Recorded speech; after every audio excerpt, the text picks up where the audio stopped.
5일 현지 시간 미국 뉴욕 증시는 도널드 트럼프 미국 대통령의 관세 발표와 중국의 AI 스타트업 딥시크에 대한 충격에서 벗어나 상승세를 보였습니다.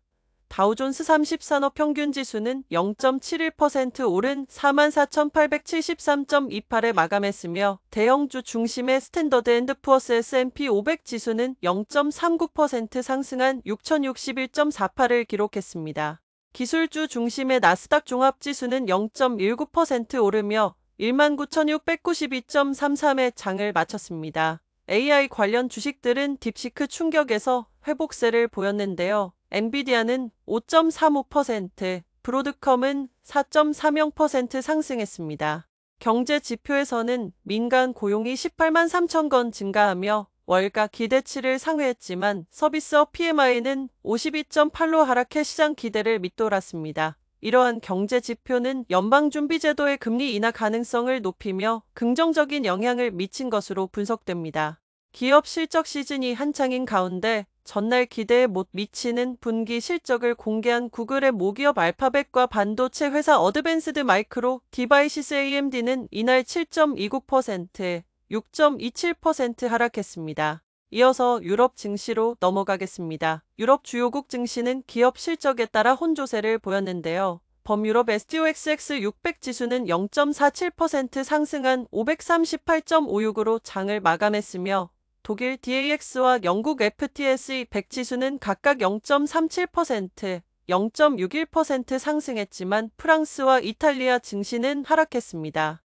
특히 덴마크 제약사 노보노디스크와 영국의 GSK가 헬스케어 섹터를 이끌며 상승세를 보였고 르노의 약세는 자동차 섹터에 영향을 미쳤습니다. 다음으로 인도 증시 소식입니다. 인도 센섹스 30 지수는 0.41% 하락한 78,263.67포인트, 니프티 50 지수는 0.18% 내린 23,696.40포인트로 거래를 마쳤습니다. 미중 간 무역 전쟁 우려로 투자자 심리가 위축된 것인데요. 이날 대형주가 하락하면서 중소형주의 상승세를 가렸습니다.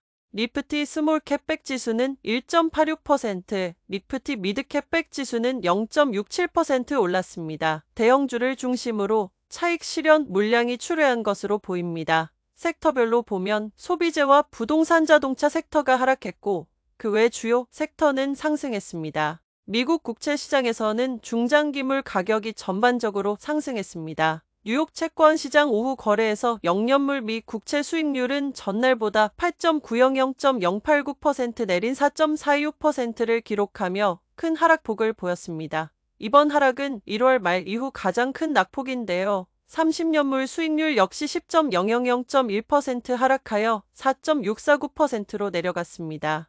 이는 지난 12월 18일 이후 최저 수준입니다. 2년 만기 국채 수익률도 4.187%로 하락했으며 이는 12월 12일 이후 가장 낮은 수치입니다. 특히 2년물과 10년물 국채 수익률 간 격차는 26.05 전날의 29.7에서 한층 좁혀졌습니다.